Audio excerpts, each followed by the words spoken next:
കേരള ഗവൺമെന്റിന്റെ ആരോഗ്യം ആനന്ദം അകറ്റാം അമൃതം എന്ന ക്യാൻസർ പ്രതിരോധ പദ്ധതി കേരളത്തിൽ അങ്ങോളം ഇങ്ങോളം നടന്നു വരികയാണ്.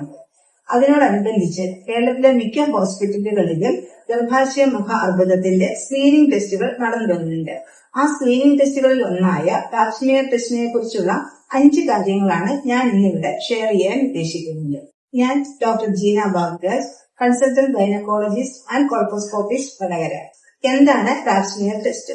ഗർഭാശയ മുഖത്ത് നിന്ന് മൃതകോശങ്ങൾ എടുത്ത് പരിശോധിച്ച് അതിൽ ഗർഭാശയ മുഖ അർബുദമോ അതിന് മുന്നോടിയായിട്ടുള്ള കോശ വ്യതിയാനങ്ങളോ ഉണ്ടോ എന്ന് നോക്കുന്ന ഒരു സ്ക്രീനിംഗ് ടെസ്റ്റാണ് പാപ്സ്മിയർ ടെസ്റ്റ്. പാപ്സ്മിയർ ടെസ്റ്റിന്റെ മുൻകരുതലുകൾ എന്തെല്ലാം? സാധാരണയായി മെൻസസ് കഴിഞ്ഞതിന് ശേഷമാണ് പാപ്സ്മിയർ ടെസ്റ്റ് എടുക്കുന്നത്. പാപ്സ്മിയർ ടെസ്റ്റ് എടുക്കുന്നതിന്റെ മുൻപുള്ള 2 ദിവസങ്ങളിൽ ബന്ധപ്പെടാനോ വജൈനൽ ടാബ്ലറ്റോ പെസറൈസോ ഉപയോഗിക്കാനോ പാടുള്ളതല്ല.